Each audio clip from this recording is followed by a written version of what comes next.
Assalamu alaikum wa rahmatullahi wa barakatuh. Inshallah, today we are talking about the bab on an-nasikh wal-mansukh. Okay, or more generally, gathered in one word, the phenomenon of naskh or abrogation. Usually we define or translate naskh as abrogation. That's the translation that's used here. And so we have this on the abrogating and the abrogated. So usually it's sort of spelled out in these two words in the books of the Quran, because it's about knowing these respective categories, which verses are mansukha and which of them are nasikha. And obviously this is about a relation between two verses, right? It's a relation between two verses. Now there are various categories of naskh which are indicated here in the beginning,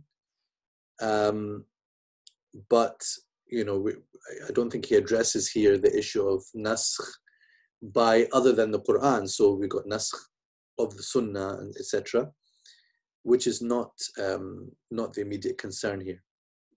But the naskh here concerns,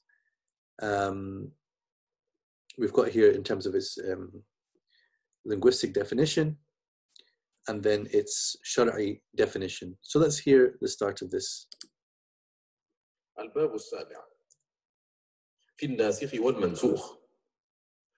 النسخ في اللغة هو الإزالة أو النقل، ومعناه في الشريعة رفع الحكم الشرعي بعد تقرره، ووقع في القرآن على ثلاثة أوجه.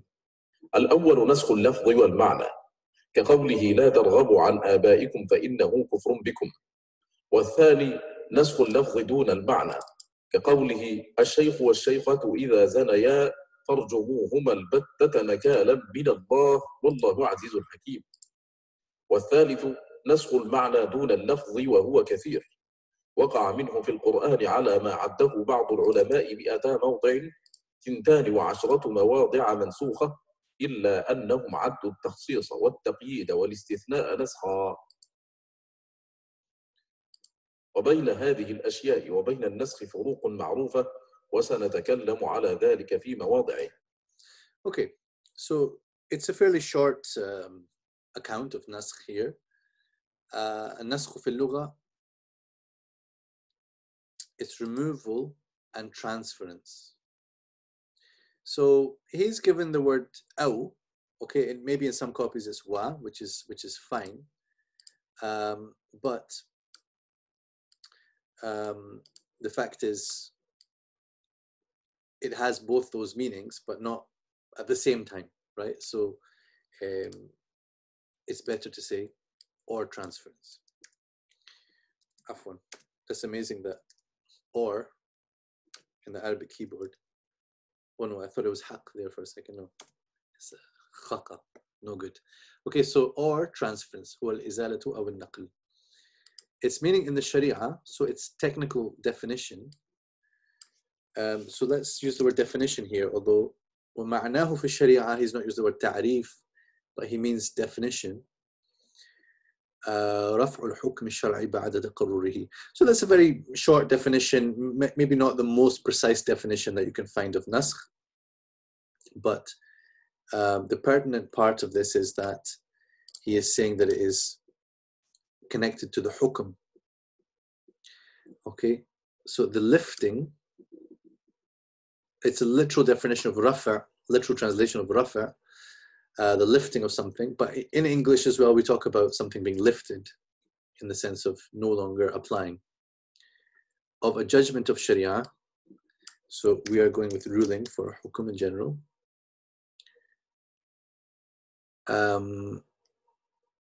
After it had been revealed. So now I don't know if they are using a different text again here, but taqarrurihi is not revealed. Okay, so after being established.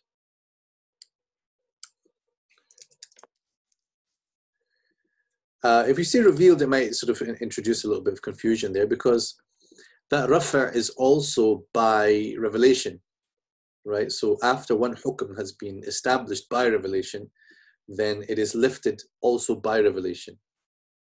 So another way of putting that is the replacement of one hukm shar'i with another hukm shar'i. Okay, and both of them have to be by revelation. I.e., it's not by personal opinion or desires or anything else. It's established by revelation. So to say that one is lifted means that something comes in its place, right? So something that was haram, and then it's no longer haram. So it's been replaced by another hukm, which is ibaha, permission. If something was permitted, and then it's no longer permitted, so then the rafa of that initial hukm has to be replaced with another hukm, right? Which is to say, something must fall somewhere on the scale of rulings, right? Between wujub, and then nadb, and then ibaha, and then karaha, and then hurma or tahrim, right? So it has to fall somewhere in the spectrum. So for one hukm shar'i to be lifted means that it's actually being replaced by another hukm shar'i.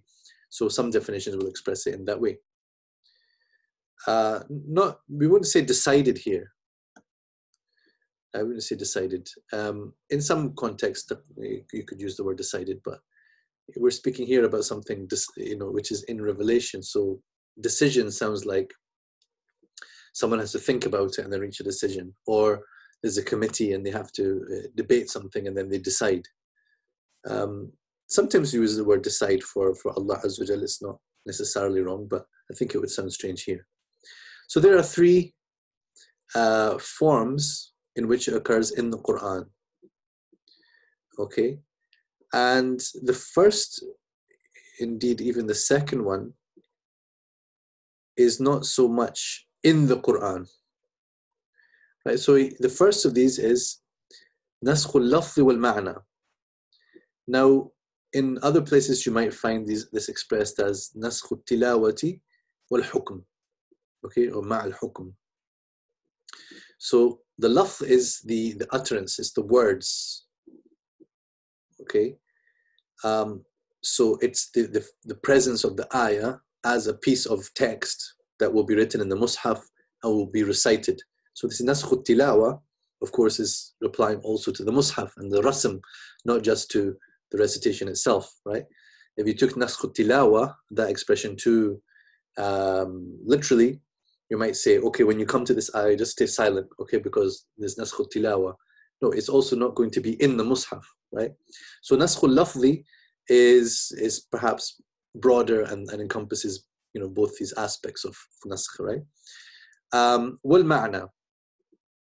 The naskhul ma'na is like it's what the lafz was carrying, which in other places is called the hukm, right? And as we saw already, naskh is connected to ahkam.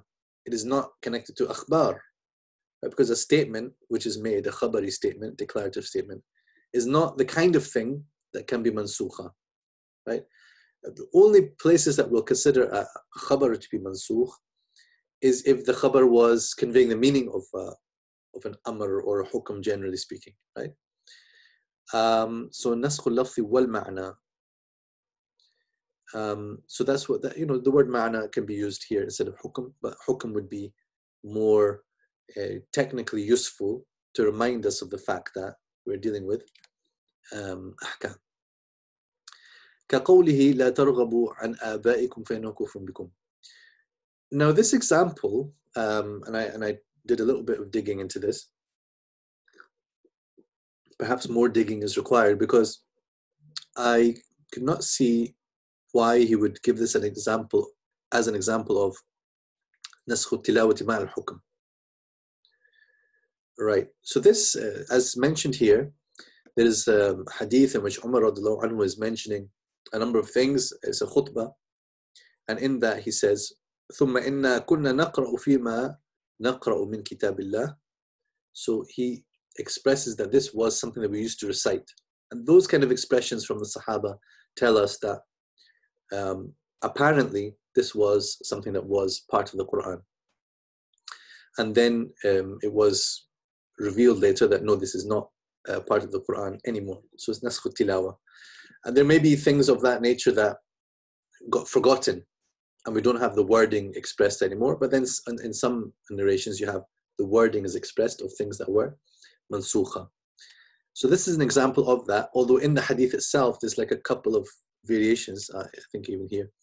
أَلَّا تَرْغَبُوا عَنْ آبَائِكُمْ فَإِنَّهُ كُفْرٌ بِكُمْ أَنْ تَرْغَبُوا عَنْ آبَائِكُمْ أَوْ إِنَّ كُفْرًا بِكُمْ أَنْ تَرْغَبُوا عَنْ آبَائِكُمْ. So there's shak expressed here from the Rawi, I believe, regarding what was the wording that Umar even said on the pulpit.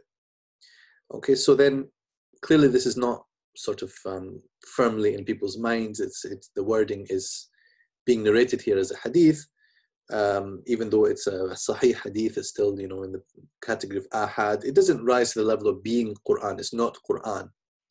But what we understand from this is that it was Quran, or it was considered Quran. It was being recited as Quran.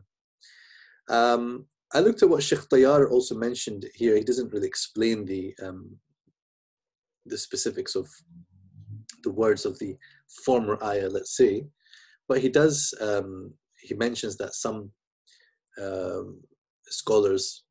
So he mentioned Mustafa Zaid. Mustafa Zaid has written really a very valuable work on Naskh في القرآن الكريم in 2 volumes. It's an indispensable resource.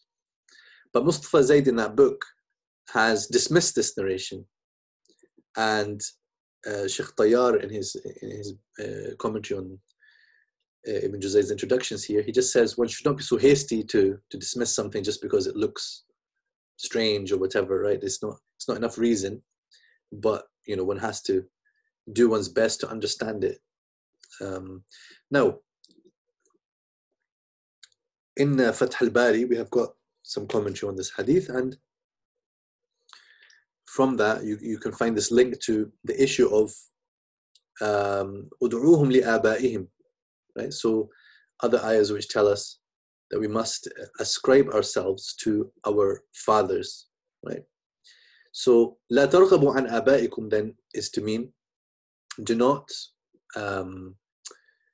ascribe yourselves to other than your own parents, right? To your own fathers, such as to claim to be from a different father or to claim to be from a different tribe.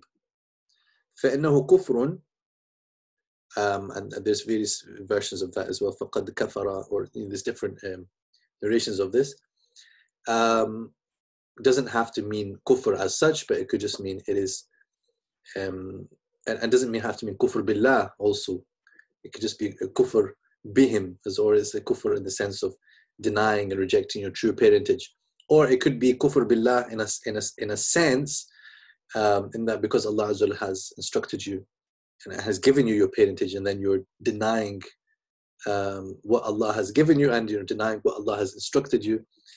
And then they say, well, this is like the ayah about Hajj, which says, you know, وَمَنْ كَفَرَ فَإِنَّ اللَّهَ غَنِيٌّ عَنِ الْعَالَمِينَ. So whoever does kufr by not doing Hajj, but then it's not to be taken literally, according to Ahlul Sunnah, that such a person has committed kufr. Anyway, so we're doing a kind of tafsir of something which is not part of the Quran, so it's not mahal at-tafsir, right? It's not the sort of thing that requires tafsir, but just to understand it, and we need to understand it to translate it. Okay, so we see here, such as in his words, do not forsake your parents. Right, and then I think I decided this footnote now. So, yeah, like forsake might be ambiguous here, but forsake in the sense of ascribing yourself to other than your parents or your fathers. That could be okay as a translation. All right. لا ترغبوا عن آبائكم فإنه كفر بكم. So what's not clear to me is why is this an example of نسخ اللفظ والمعنى? Because elsewhere I saw it listed as نسخ التلاوة, right? So the first thing, نسخ اللفظ. As for the ma'na, why would that not be still standing? That it is wrong to ascribe yourself to other than your parents, unless we take kufr itself to be originally intended as literal kufr, and then the ruling of kufr has been removed from that, and all that's left is normal tahrim. That's the best that I can do offhand. Okay, والثاني نسخ اللفظ دون المعنى. So that's to say that the words are abrogated. So نسخ التلاوة وبقاء الحكم. That's another way of saying it. So the hukm remains standing, even though the words are not recited as Quran. And this is the famous Ayatul Rajm. Of course, not ayah anymore, but Ayatul Rajm because it was an ayah. كقوله الشيخ والشيخة إذا زنيا فرجموهما البتة نكالا من الله والله عزيز حكيم. As I understand, البتة, is written with hamzul qata and recited without it. So it'd be فرجموهما البتة نكالا من الله والله عزيز حكيم. So this, can be lengthy discussions around the issue of Rajam and Ayatul Rajam, and there are some useful discussions I can show you. But this is the famous example of the lafz has been raised and abrogated, but the meaning, the ruling remains standing, okay, which is to do Rajam of the Azani al-Muhsan. And al-Muhsan means someone who has been married. So someone who is married or had been married in the past. So that's what's intended by the word ash-shaykh, and the female, of course, ash-shaykha. Not, you call me shaykh, this is not talking about me or a female scholar, right? Ash-shaykh wa ash-shaykhatu idha zanaya.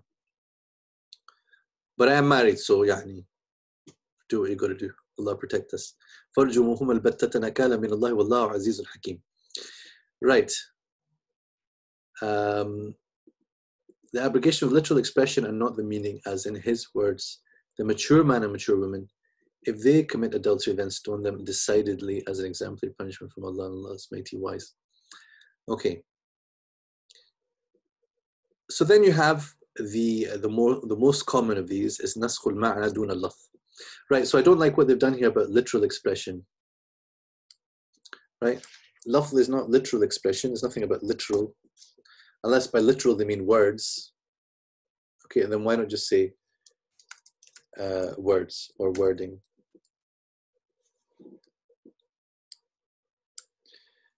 Elsewhere, lafz could be utterance.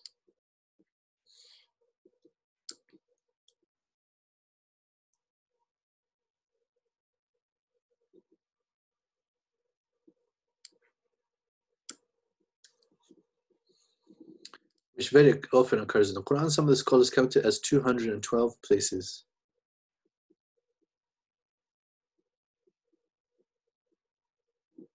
Okay, as 200.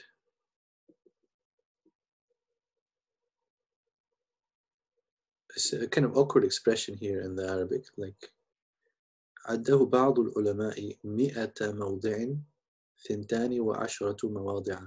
So where is the wow here? With there should probably be a wow here. Maybe this is okay. And look here, واثنان وعشرة. Anyway, in terms of translation, it's going to be straightforward. 212 places which have been abrogated, except that they count particularization. Oh, look, they've used the word that I use for takhsis is particularization, which means that they are not using the same term as they used a bit earlier. Restriction. Actually, I think they did use particular, but they used general for am. Restriction, taqyid as abrogation. So they want and. Hold on. إلا أنهم عدوا التخصيص والتقييد والاستثناء نسخا. Exclamation mark. So we don't want this word as abrogation, it's extra. Particularization, restriction, and exception as abrogation. And between these things and abrogation, there's a very well-known distinction. So instead of and, we should have even though.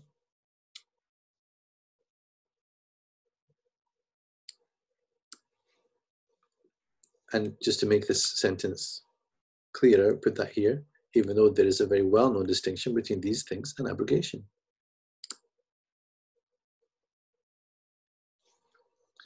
وسنتكلم على ذلك في مواضعه. So our edition has placed that bit in this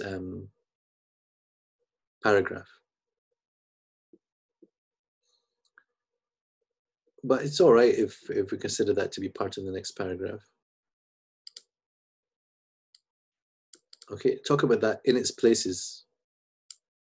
Again, it's just following the Arabic wording very closely, but not really thinking about how to put that in English. So, at the relevant junctures. Okay, we will talk about that at the relevant junctures, which is to say, under each case of supposed naskh, he will say whether it's a case of genuine naskh or whether it's actually a case of takhsis or taqeed or istithna or something else, or just none of these things. Right? وَنُقَدِّمُ هُنَا مَا جَاءَ مِن نَسْخِ مُسَالَمَةِ الْكُفَّارِ. So here he talks about this issue of what's called ayatul sayf. So out of the, let's say 212 things in the Quran that are considered mansukha, that is to say, their ruling no longer stands and no longer applies, 114 of those have fallen by the sword. Right? 114 of those have been abrogated by what he calls ayatul sayf. And sometimes people call it ayatul qital, or they just refer to it as as-sayf wal qital, right? So in a general sense, as-sayf wal qital means the instruction and the mandate to fight. Whereas in the beginning, there was no mandate to fight, so there was no permission to fight. And the most obvious permission verse came in Surah Al-Hajj, أُذِنَ لِلَّذِينَ يُقَاتَلُونَ بِأَنَّهُمْ ظُلِمُوا. So permission has been granted. However, when they talk about ayatul sayf, they don't really mean that one. They mean various things, usually in Surah At-Tawbah. Now, Imam Ibn Juzayy, at the end of this chapter, tells us which ayah he intends. So when I was first reading through Surah Al-Baqarah, it wasn't clear to me which ayah he intends ayatul sayf, but now, having looked at the introduction, see, that's the mistake of not reading the introduction carefully first. It is clear to me that he's talking about both verse 5 of Surah At-Tawbah, so 9:5, and verse 216 of Surah Al-Baqarah, so 2:216. And he mentions them at the end. We can skip through just so that we can also see them. So these are the shuhada of the Quran, right? Fallen by the sword.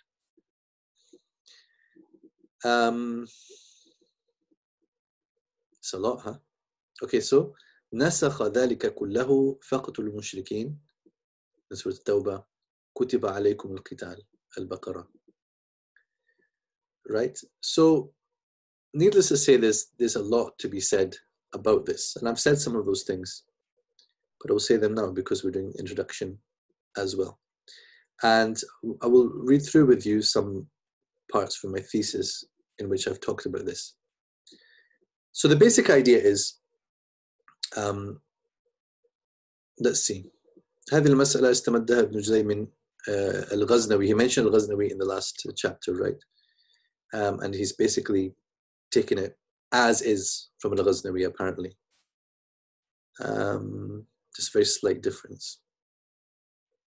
Okay, so the basic idea is, in the Quran, there were numerous ayat, 114 ayahs perhaps, and some have got a longer list of these ayahs that fell by the sword, right?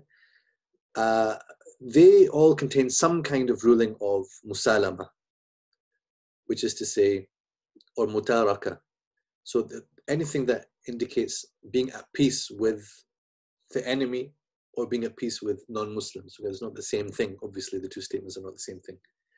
But all of these ayat then were replaced by the command to fight. Okay, especially if that command to fight is taken as an absolute. And this kind of discourse is not something that was recently invented. It is not something that belongs to a very, fringe element. This is something that you can find in the books of Tafsir quite widely. Ibn Juzayy is not some special radical or anything like that. So we have to recognize the fact that this is very much in our tradition. it is not the only statement to be made on the matter. It's not the final statement on the matter. And there are other approaches from our tradition as well. And so the issue of ayatul sayf has to be looked at from a few angles. First of all, what exactly is this ayatul sayf? You know, which ayah are we talking about? Or just talking in general about the replacement of musalama and mutaraka, that is to say, to leave them alone, turn away from them, don't fight them, be patient, with, well, now fight them, okay, go ahead. Fight fire with fire, as it were, right? Not literally fire, you know what I mean, okay? It's to respond to the aggression that was meted out on the Muslims, okay? But there is an understanding that even then, at the end of the revelation, so Surah At-Tawbah is, you know, is at the end of revelation, that what it has legislated is the final state of affairs, right? So yes, I mean, famously, you can say this was advocated by the likes of Saeed Qutb, rahimahullah, in the 20th century. Saeed Qutb had this idea of marhaliya, right, staged response, in which he saw the final stage to be like all-out war. So there's the defensive parts of the discourse of jihad in the Quran, he sees as being just the early stage, right? أُذِنَ لِلَّذِينَ يُقَاتَلُونَ بِأَنَّهُمْ ظُلِمُوا, right? And also in Al-Baqarah, verse 190, وَقَاتِلُوا فِي سَبِيلِ اللَّهِ الَّذِينَ يُقَاتِلُونَكُمْ وَلَا تَعْتَدُوا إِنَّ اللَّهَ لَا يُحِبُّ الْمُعْتَدِينَ. Now, some of us might take those as actually being foundational and fundamental, and the basis on which we understand other ayat. But according to, like what I'm saying, Sayyid Qutb discourse, those are as well a marhala, right? Just a stage in the matter, because in the final one is these things indicated by ayatul sayf. So the next thing would be, how do we understand those particular ayat? When we get to Surah At-Tawbah, we will deal with it more directly, okay? But those particular ayat themselves, when you read them in context, don't seem to be the all-out war that such advocates, and the likes of Sayyid Qutb, really are making it out to be, right? So if we look, I think we may have done it before, but we can look at verse 5 of Surah At-Tawbah, okay, and we'll look at Ibn Juzay's Tafsir with it. I think we may have done this in one of the sessions. So, فإذا انسلخ الأشهر الحرم فاقتلوا المشركين حيث وجدتموهم وخذوهم واحصروهم وقعدوا لهم كل مرصد فإن تابوا وأقاموا الصلاة وآتوا الزكاة فخلوا سبيلهم إن الله غفور رحيم. So there's a lot going on here. There's a lot of context required to understand that. And straight away in the beginning of the ayah, you've got this connection with time. Al-Ashhur al-Hurum is not that talking about Al-Ashhur al-Hurum min kulli aam, like every year, once the Ashhur al-Hurum are over. It's clearly talking about what has just been mentioned in the previous ayahs, right? Give them a period of time, and when those forbidden months have passed, then do this. So when he's quoting it at the end of our current chapter, he quotes it as فَقَتُلُ الْمُشْرِكِينَ. He's left it at that. He quoted that part of it, okay? Because that's the operative part that he has to focus on. But then, okay, who are al-mushrikeen in that surah, right? Al-mushrikeen should be understood as the mushrikeen, you know, capital T, capital M, because that's who the whole discourse is about. Surah At-Tawbah is coming at the end of a long back and forth with the mushrikeen of Mecca. It's a known entity. So al-mushrikeen, are we to take the al as like encompassing the whole jins of mushrikeen? And also, like, are all non-Muslims mushrikeen, right? So al-mushrikeen in the Quran is known, it's a known quantity, right?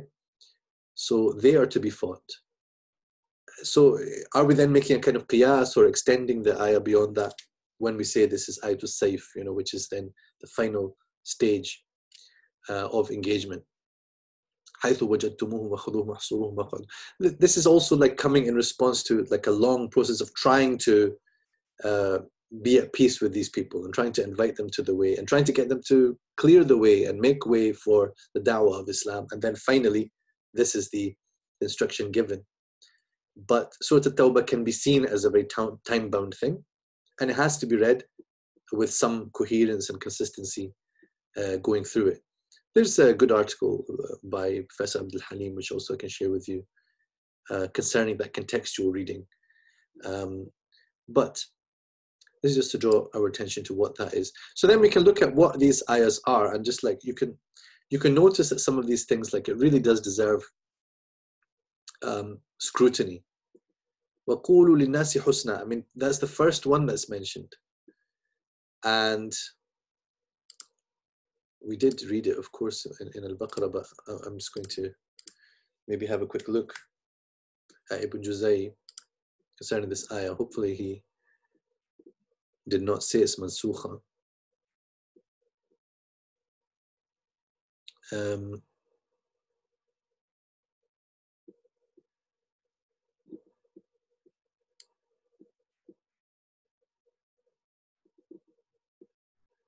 Well, he's not commenting on the specific phrase anyway. فَوَقُولُوا لِلنَّاسِ حُسْنًا, as you can see, is part of this ميثاق with Bani Israel. لا تعبدون إلا الله وبالوالدين إحسانا وذي القربى واليتامى والمساكين وقولوا للناس حسنا وأقيموا الصلاة وآتوا الزكاة. So, in the first place, it's not given as a instruction to the Muslims as such, right? It's describing, it's a khabar here, containing the amr that was given to them as the mithaq with Bani Israel. How can such a thing be abrogated? It doesn't really make sense. Unless you were just reading the words وَقُولُوا لِلنَّاسِ حُسْنًا as a direct instruction to the hearers of the Quran. And even then, like, the idea وَقُولُوا لِلنَّاسِ حُسْنًا is something to abrogate with the sword. It's very strange indeed. وَلَنَا أَعْمَالُنَا. This in itself is not going to be easy to abrogate, but because the idea is within that there is an implication, and that thing has been abrogated, which is to say, well, to each their own, to each his own, right? وَلَنَا أَعْمَالُنَا وَلَكُمْ أَعْمَالُكُمْ. So we are not going to be concerned with you, nor you with us. We'll part on, on decent terms, right? But now it's a case of no. Now you will fight. We will fight until the Day of Judgment. وَلَا تَعْتَدُوا. This is the ayah that I mentioned that some of us would see as one of the fundamental and foundational verses of muhkamat, really, in the matter of qital. But if وَلَا تَعْتَدُوا means don't initiate aggression, then he says that's mansukh, right?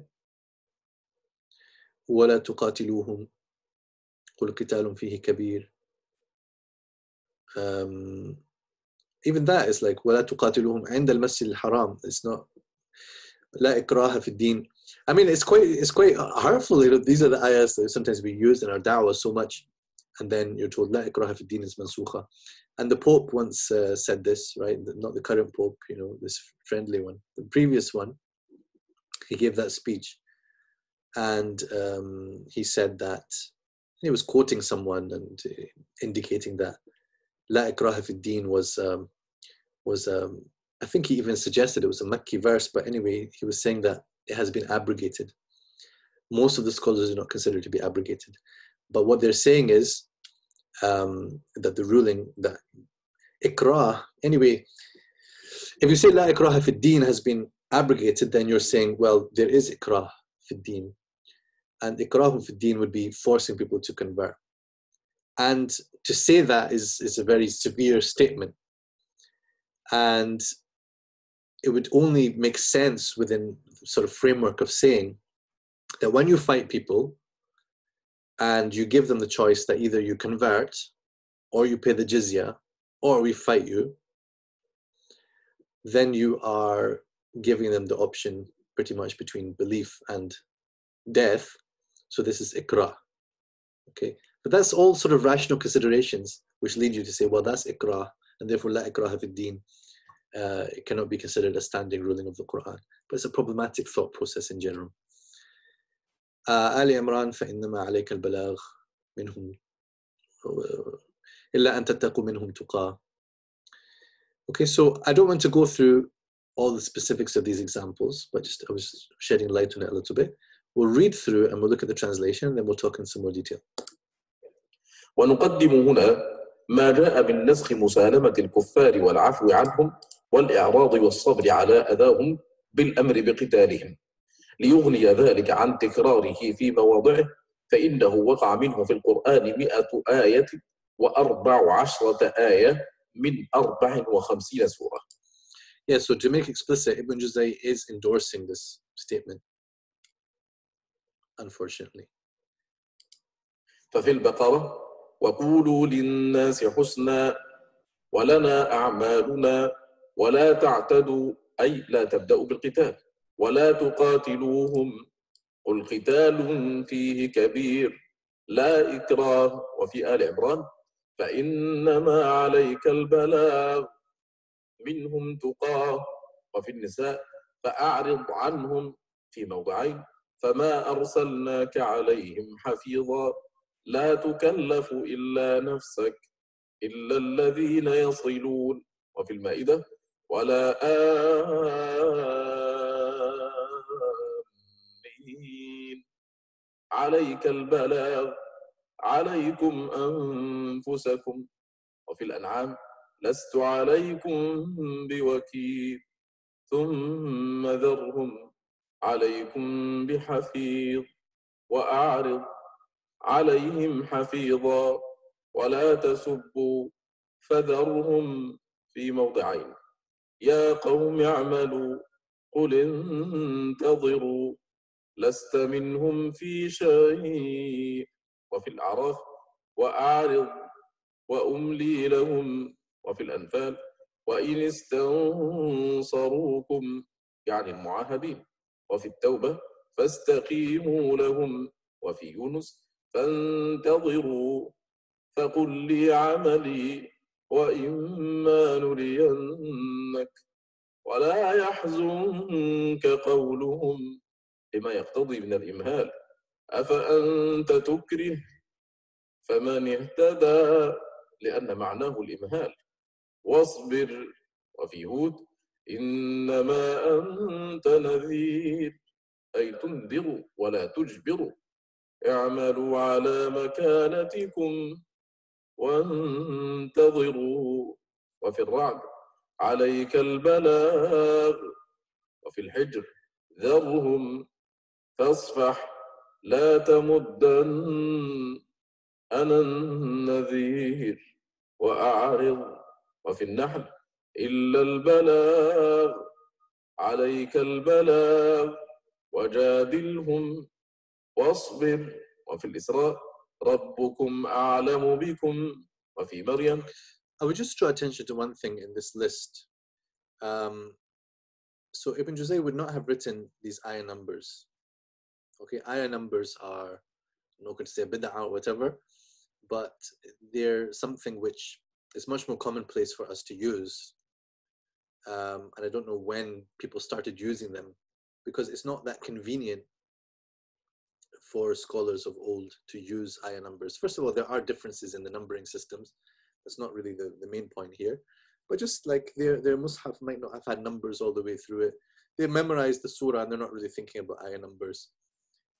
So the easiest way to cite an ayah is just to cite it, just to quote it. And here when he's referring to the ayah, he might refer to it with a word or a phrase. And he is choosing the most relevant word or phrase pertaining to his issue of naskh. But sometimes, you have to see that his quote is not to be considered complete, right? Some of these sound very strange if you didn't join it. وَجَادِلْهُمْ, he's saying وَجَادِلْهُمْ بِالَّتِي هِيَ أَحْسَنُ. That's what's going to be abrogated. I still have a big problem with that, but جَادِلْهُمْ rather than قَاتِلْهُمْ, right? That's the point. So don't why are you bothering having jidal?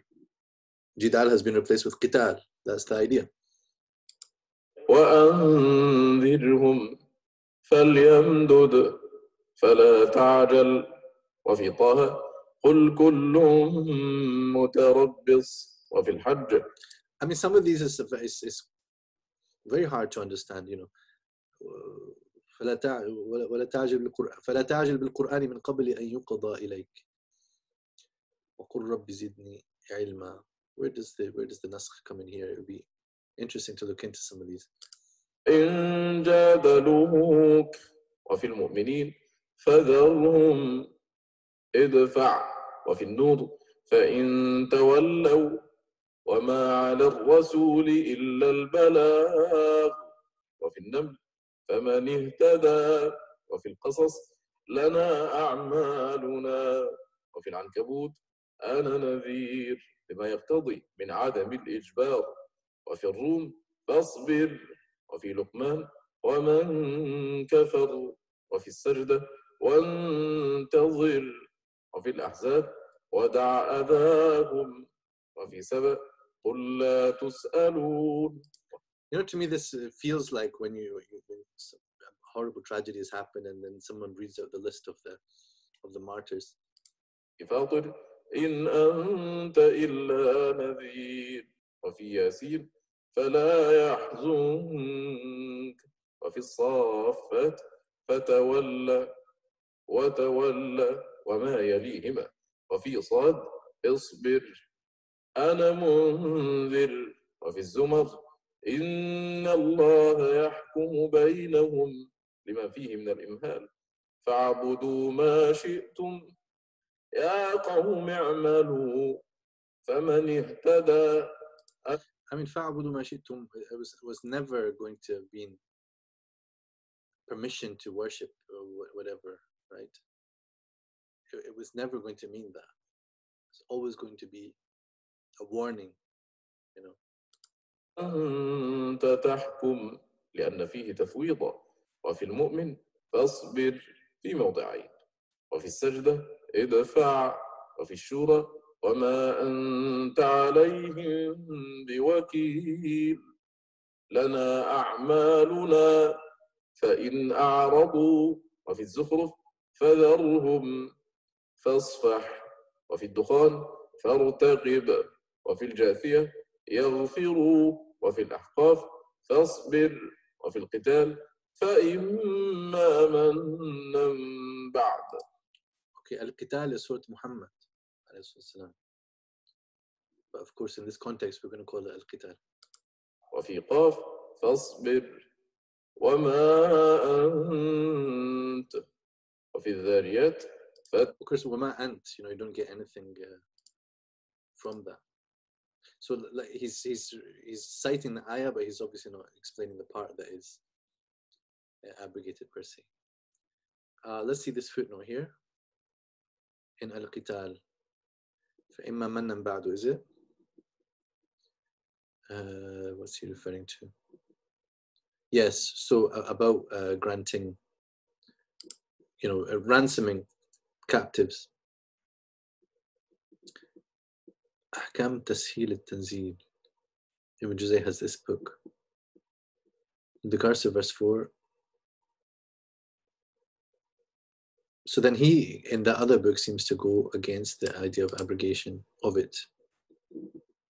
But then why this special note here, and then we just content to let the others fall by the wayside? One of the points that somebody made was, could we do ta'wil of his approach and say there's naskh of one particular application of the general wording and not of the whole ayah?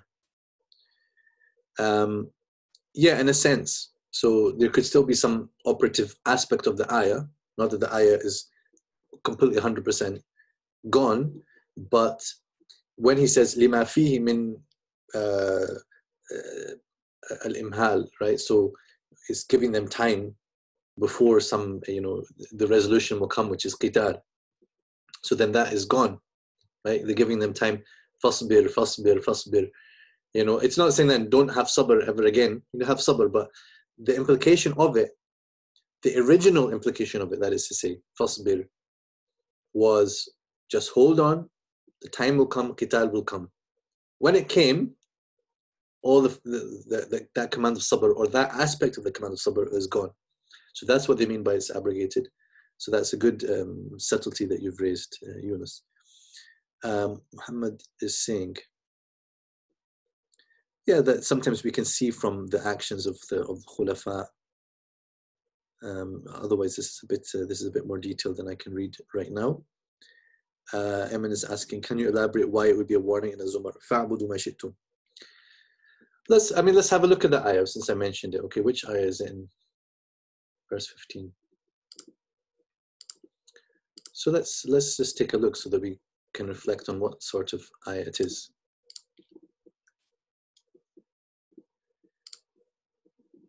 قل إني أمرت أن أعبد الله مخلصا له الدين وأمرت لأن أكون أول المسلمين قل إني أخاف إن عصيت ربي عذاب يوم عظيم قل الله أعبد مخلصا له ديني فاعبدوا ما شئتم من دونه قل إن الخاسرين الذين خسروا أنفسهم وأهليهم يوم القيامة ألا ذلك هو الخسران المبين. At no point is this ever going to have meant I worship Allah. You can worship whatever you like, and I'm just telling you, I worship Allah. As for you, do what you like. It's fine. It's fine. It was never fine. It was always a case of, yeah, go ahead, try it out. See if your idols are going to help you on that day, right? It's always a warning rather than like a carte blanche, right? Even let's see what he says. فَاعْبُدُوا مَا شِئْتُم مِّن دُونِهِ هَذَا تَهْدِيدٌ. This is Ibn Juzayy himself, who just killed it in the Saif discussion. تهديد ومبالغة في الخذلان والتخلية لهم على ما هم عليه. Yeah, that's the meaning. So why is it mansukha? It's not mansukha. Spoilers. Okay, so وفي الطور قل تربصوا واصبر فذرهم وفي النجم فأعرض وفي القمر فتولى وفي نون فاصبر سنستدرجهم وفي المعارج فاصبر فذرهم وفي المزمل واهجرهم وذرني وفي المدثر ذرني وفي الإنسان فاصبر وفي الطارق فمهل الكافرين وفي الغاشية لست عليهم بمسيطر وفي الكافرين لكم دينكم نسخ ذلك كله فاقتلوا المشركين وكتب عليكم القتال. Is there a qira'ah of لكم دينكم? Is there another qira'ah of this? Because it should be لكم دينكم. You recited it fine, but it's written here with the fatha. You can see I'm not a qira'at guy, first and foremost. But you tell me if you know one. Okay, so لكم دينكم. Again, this is one of the ones that we quote. So let's say, I don't know if you mentioned the one in Surah Al-Kahf. Al-Kahf, we've got وَقُلِ الْحَقُّ مِنْ رَبِّكُمْ فَمَنْ شَاءَ فَلْيُؤْمِنْ وَمَنْ شَاءَ فَلْيَكْفُرْ. Does he mention that one? He doesn't mention Al-Kahf at all. So that one survived the war. Okay. But these are ayat which sort of say, like, go ahead, have your religion, but it's not in the sense of endorsement of their religion. It's just the case that, look, at the end of the day, people are going to have different faiths, and we cannot force you to believe what we believe. We will continue to call you, and we will insist that you get out our way as we call people to the way of Tawheed. And lakum dinukum waliya din, this is in Surah Al-Kafirin, or Al-Kafirun, is about not compromising on our own faith, right? So there's no chance that we're going to mix our religion with yours. Lakum dinukum al-batil waliya din, dini al-haq, right? The Prophet ﷺ is being told to say. So it's not like it's not really like an interfaith statement the way people want to, to you be religion, to me mine. It's not a friendly, fluffy interfaith statement. In reality, it's a lafz al-mutaraka, which is say we will have, if you're not listening to what we are saying, we have no particular business with each other in the matter of deen. But it's not also a statement of fighting either, is it? Right? Could this mean that these verses were abrogated just while the Muslims were fighting Quraysh? Something like rafa' of the hukm temporarily. Well, there is a view about this. So let me take you into al-thesis. So I talked about naskh in a few places, but my case study in the thesis was around Surah Al-An'am. So we've seen the list of ayahs in An'am. Let me go back to that so we can keep it in view. Okay, so these pretty much the same ayahs have been mentioned as mansukha here. Some additional ones. وَلَا تَسُبُّوا الَّذِينَ يَدْعُونَ مِن دُونِ اللَّهِ فَيَسُبُّوا اللَّهَ عَدْوًا بِغَيْرِ عِلْمٍ. He says that's, so with qital now we do sab as well, right? Funnily enough, I saw somebody quoting this ayah to say don't tear down statues of... The connection is strange. Okay, so the term ayatul sayf is used in many works of exegesis to refer to one of several possible verses in At-Tawbah. Okay, so we've seen what Ibn Juzayy takes that to be. This concept has faced critique in previous centuries and recent times.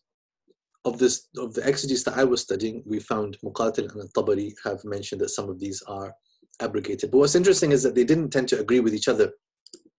So there's ones that Muqatil, who's the author of Muqatil bin Sulaiman, is the earliest tafsir that we have in full is the tafsir of Muqatil. And Al-Tabari is also fairly early, as you know.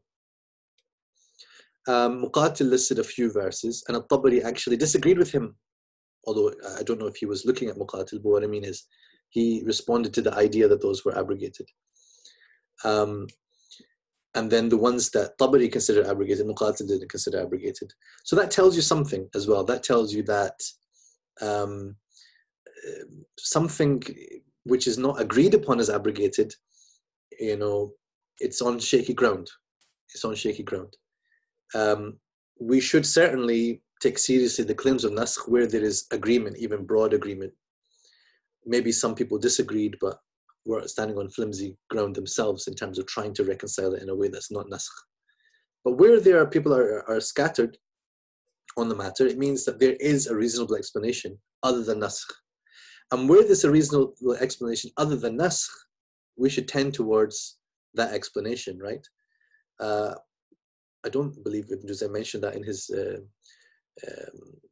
ways of tarjih, but it should be really.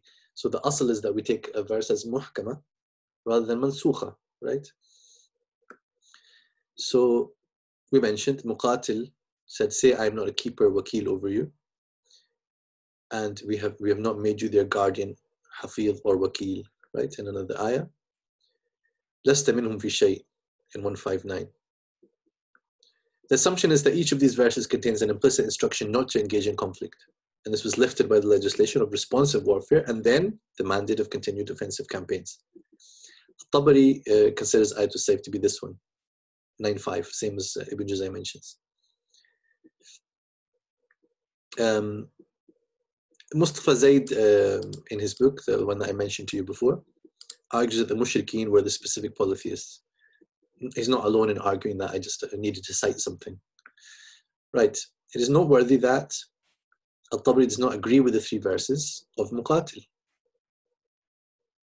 He says that in 159, this one, lasta minhum fi shay, can't be abrogated because it's a statement, declarative statement, and can't be abrogated. Also that there's no contradiction between this and verse 5 of At-Tawbah, and therefore no other evidence to suggest that it was abrogated. A statement it was addressed to the Prophet ﷺ, freeing him from blame, not prohibiting him from fighting. So in order for this claim of naskh to have any consideration, there has to be a contradiction between the command to fight and what that verse says. Is there a contradiction between the command to fight the aggressors and those who deserve it for whatever reason, and وَقُولُوا لِلنَّاسِ حُسْنًا, even if it was a directive for the believers? No, there's no contradiction at all. If anything, it might say, قُولُوا لِلنَّاسِ, and then there's takhsis of it, because not all nas deserve you to speak nicely to them, right? I don't know. The matter will be judged ultimately by God. Ibn Kathir points out by citing parallels, and so this is the group of mufassirin that I'm assessing this matter, those who were most involved in tafsir al-Quran so I say that the points made there about 159 can be extended to the others, namely that they're declaratives, and it's hardly convincing that the Prophet ﷺ was subsequently appointed as wakil and hafiz. Right? If Allah is telling him you are not wakil over them, you're not hafiz over them, he doesn't become wakil and hafiz, right? So that will continue to be true. The original ayah will continue to stand.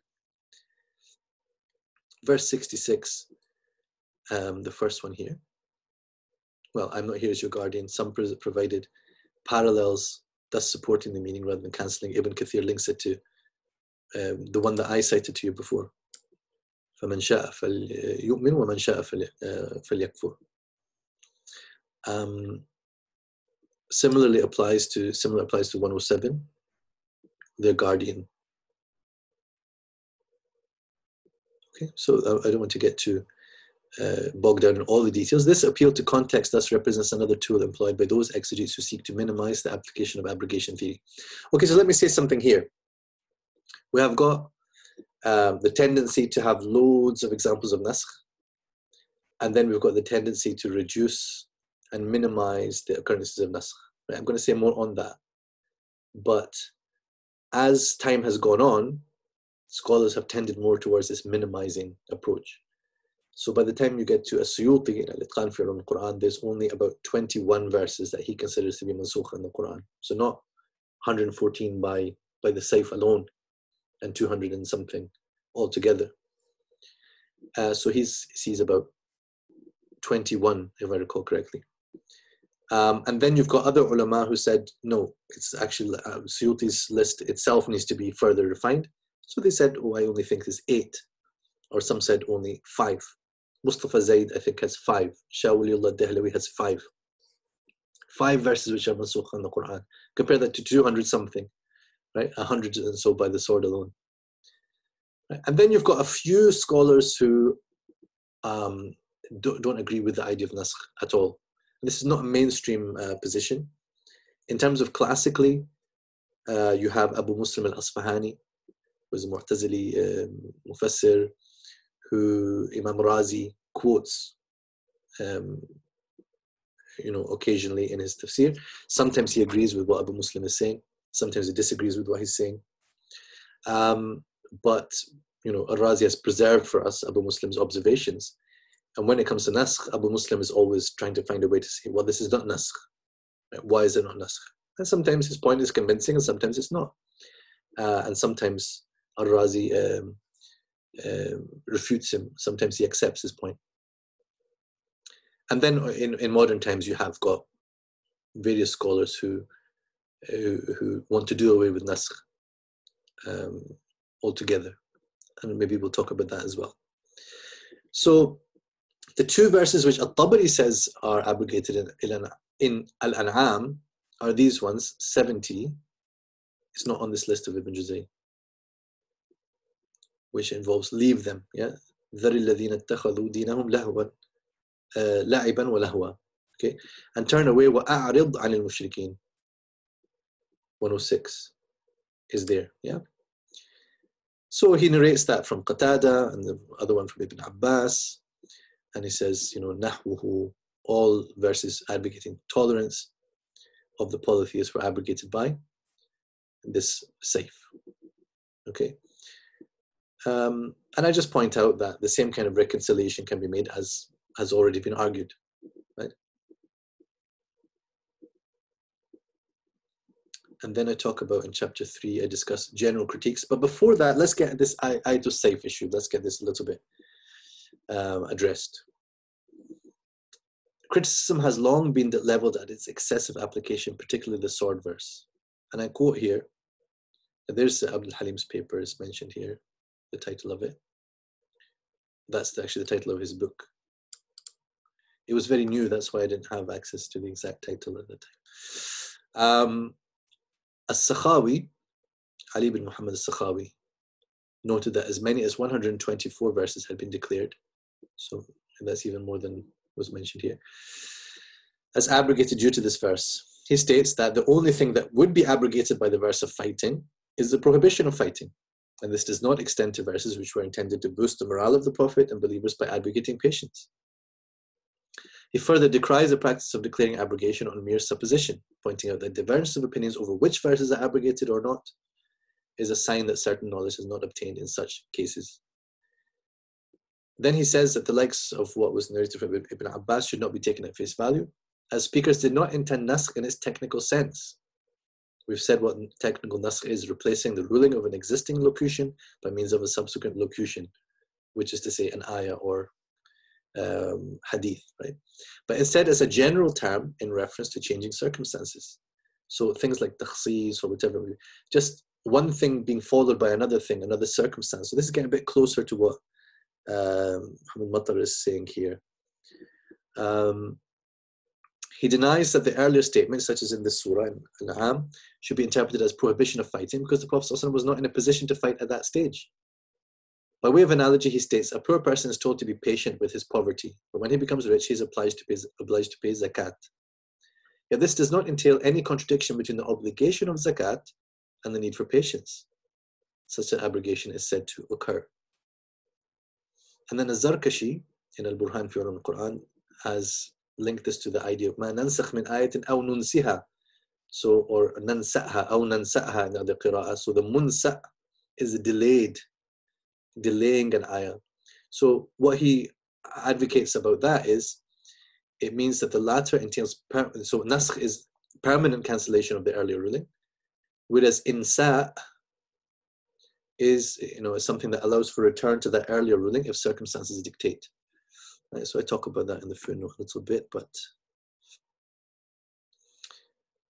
however, there is a point to be made here, and I quote here Yusuf al-Qaradawi, Hafidhullah, in his book Fiqh al-Jihad. He criticizes this conceptualization as applied to the sword verse, saying, is it reasonable for us to say to people, we're holding back from fighting you at present on account of our weakness, but as soon as we become strong, we are obligated to attack you? Because the idea of this is to say, the ayahs of peace apply to times when you are weak, and the ayahs of qital apply to times when you are strong. And this is exactly what the Islamophobes say that the Quran means. And I'll tell you honestly that the first time that someone went on at me about naskh was actually when I was attending a Christian-Muslim debate. Shabir Ali, Dr. Shabir Ali, Hafidhullah, he came to Glasgow, my city. He was doing debate with Anis Shorosh. Hilarious debate, to be honest. But on the fringes of that, a Coptic Christian, I don't know if he's Coptic, he's Egyptian Christian anyway. He came up to me and said, do you know about naskh? Have you heard about naskh? And I'd heard about naskh. This was a long time ago. I was aware of it. But then he was like, do you know that according to your scholars, hundreds of verses, all these verses of peace are abrogated? And that was actually the first time I heard that. And I was like, sounds a bit much. I don't know. Let me go and, I don't know, I'll have a read of it. He said, here, look, he gave me some documents that it was all ready, Now he would have WhatsApped me, or I suppose, but back in those days it was paper, right? Here you go. So I did look into it, and so it's an issue that has interested me since then, since teenage years. So it's obviously a very easy thing for critics of Islam to use. And then in terms of ourselves, we need to have a clear conception of this. We take some lectures upon lectures, but I'm just giving you an idea just now about the mas'ala. Because also then there'll be some Muslims of certain tendencies who do certain atrocities and whatnot. And then when we say to them, no, we should be at peace, we should seek after peace, they will say no. And then they'll be able to refer to classical scholarship because it's there, right? Traditional scholarship contains this stuff. I'm not saying it contains terrorism, no. I'm just saying this type of statement becomes something that people can attach themselves to in terms of seeing Islam as, or the Sharia as being in combative mode, right? What I said, the Qutbian Dr. Saeed Amin has written this book, Reclaiming Jihad. This is in English. It was his PhD thesis at Birmingham. He refers to the Qutbian distinction between transitional and final texts based on the classical claims of abrogation. Right, so it is based on classical claims. It's just, he framed it in a certain way that made it maybe easier to use and abuse. Right, let's go to a sort of so that's closer to what Muhammad Matar is saying here when you were asking me about a temporary lifting of the hukum. So I want to just in the next 20 minutes. Take you on a deeper look in naskh, okay? So I hope that your stamina is strong, right? If not, and you fall asleep, it's fine because it's recorded, right? So, right. So I talk about naskh in a certain context in my thesis. I'm looking at how Tafsir al-Quran requires that we see the Quran as various things, as one unit, and also not containing contradiction. But naskh is actually is premised on the existence of contradiction. How so? Because one thing is only abrogating another thing when they can't both exist, can't both be true at the same time, right? So in that sense, if you've got ayat mansukha wa ukhar nasikha, then we are actually positing that there is contradiction between these two. They're not a problematic contradiction because it's a contradiction that we solve by just saying, the later one is the one that applies, and the earlier one is muta'abbad bi tilawati. We recite it and we appreciate its meaning, and we get something from that meaning as well. We understand something about the process of revelation and the mercy of Allah subhanahu wa ta'ala that He did not leave this one, the stricter ruling in operation, but He replaced it with an easier ruling. Al-ana khaffaf Allahu ankum, these kind of things in the Quran. But I talk about naskh, and I try to show how naskh is not necessarily a problem for doing tafsir al-Quran, but rather it is a source of tafsir al-Quran, because in a way, by saying that one ayah is nasikha, one is mansukha, we are doing tafsir of, especially we're doing tafsir of the mansukha one, by explaining it as not applicable, but the applicable one is this other one, which explains what we should understand by the first one, the earlier one. So that's in terms of naskh as naskh. And then beyond that, claims of naskh, statements of naskh in the tafasir, because they are often using the word naskh for takhsis and taqeed and so on, then in fact that is a very rich field of exploration for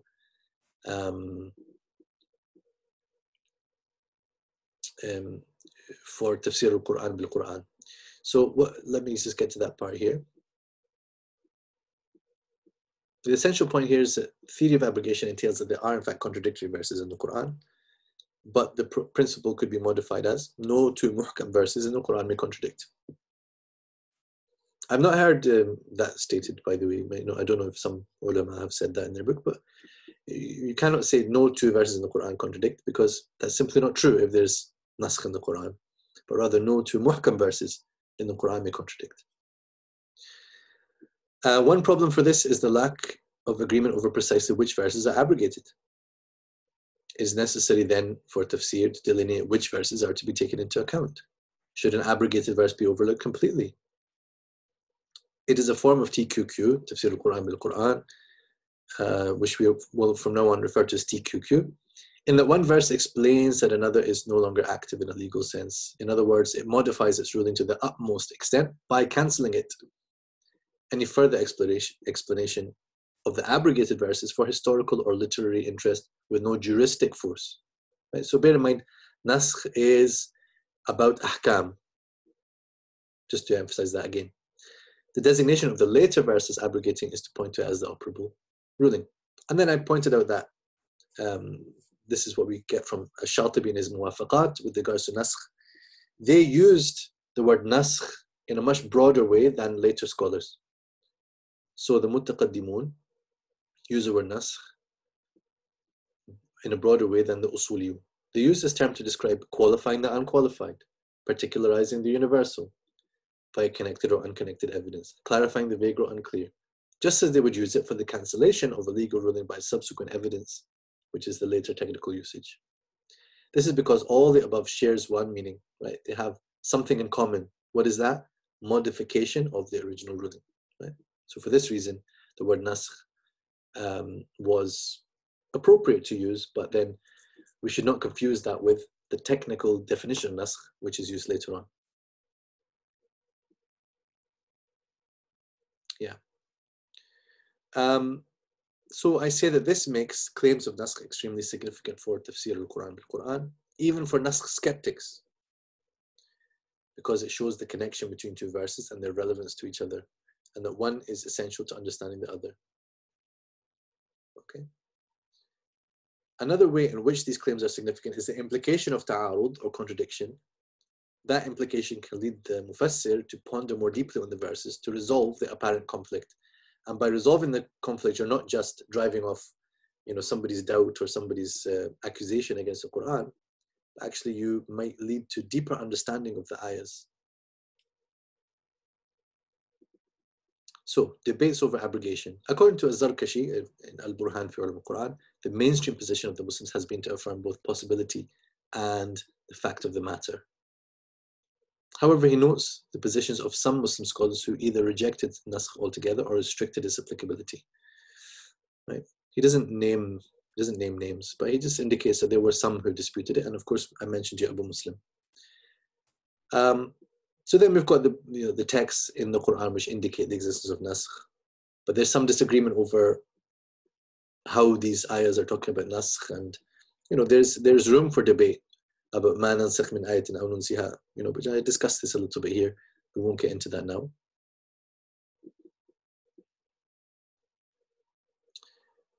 And then there are those who are naskh skeptics for various reasons. It may be that they are looking at the Quran in especially a modern way, in terms of its coherence, in terms of its structure. It's become more popular to see the Quran in that way, and this can be linked with various phenomena in the development of modernity and so on. And some people have talked about that. It doesn't concern me now. But those who see the Quran as very much a coherent unit are not really, they don't like the sort of blemish of naskh on the Quran, right? However, as it happens, even the likes of Amin Ahsan Aslahi and others in the Farahi and coherent school, they actually affirmed naskh, but there are some members of that school who deny it. So I talk about the tendency of minimizing. So As-Suyuti's list, he argued that there are only 19 genuine occurrences. So there's a list of 21, and then he removes 2 of them and he adds 1. So that would make 20. But I reached the conclusion 19. I'm sure I thought about it, so I'm not sure now what the reason is. But it's around 19 or 20. Of these, Waliullah Dehlawi accepted 5. Mustafa Zaid accepted 5. Islahi affirmed most of those latter 5, with the addition of 2 further cases. So then what I did in order to assess this, and that you can read this in your time, is I looked at the minimizers, and I looked at their small lists, and I saw which verses do they have in common with each other. And I found they have one ayah that they all agree on is mansukha. Apart from that, there's always maybe 2 or 3 of them agree, and then the 4th one disagrees. Okay, but this one they all agree on. So I thought that's a good case study. We'll take that one, and we'll look at the attempt to denaskify it. Right? We'll look at the naskh deniers. What do they say about this case that I called ijma' al-muqillin? Right? So the consensus of the minimizers around an-najwa. Hopefully you see how that methodology is makes sense. So some scholars have argued, and here I'm quoting, or even the Shaykh al-Qaradawi says that in Fiqh al-Jihad, that there is no verse in the Quran that is agreed unanimously to have been abrogated. That's obviously true if we include the naskh deniers, because they don't think anything is mansukha. However, as I found, there seems to be ijma'. I haven't looked exhaustively at every alim, but just from those that I had to hand, I found there's ijma', consensus of the minimizers on 58:12. You who believe, when you come to speak privately with the messenger, offer something in charity before your conversation. فَقَدِّمُوا بَيْنَ يَدَيْ نَجْوَاكُمْ صَدَقَةً. That is better for you and purer. If you do not have the means, God is most forgiving and merciful. Were you afraid to give charity before consulting the Prophet? Since you did not give charity, إِذْ لَمْ تَفْعَلُوا, and God has relented towards you, you should at least observe your prayers, pay the prescribed alms, and obey God and His Messenger. God is well aware of your actions. Okay, so I took one translation. Obviously, the interpretation affects translation. So then I talk about this example and some issues around it, and then the opposing view advanced by Abu Muslim, and how Razi answers Abu Muslim. Oh, actually, Razi kind of accepts what Abu Muslim is saying, but he goes against it by just saying that the mainstream position is other than this. Abu Muslim's strategy is technical more than anything else. Mustafa Zaid also says something about Abu Muslim's theory. And then I looked at a modern book by a scholar that I met actually in Malaysia, Israr Ahmed Khan. He's influenced by Islahi, but as I say, Islahi affirmed abrogation. Israr Ahmed Khan does not. So he makes this argument that the ayah is not mansukha, and then I point out some holes in his argument, really. Okay, because he did not understand فَإِذْ لَمْ تَفْعَلُوا. He translates it as if you do not do so. If should be for the past tense and to explain cause. So it should be since you did not, as we saw with Abdul Halim, rendering his theory unlikely in general. Okay, so what I said is the preceding discussion has demonstrated that the theory of abrogation entails the existence of what may be deemed a manageable quantity of contradiction between Quranic verses. Some scholars argued against naskh based on various convictions concerning the Quranic corpus.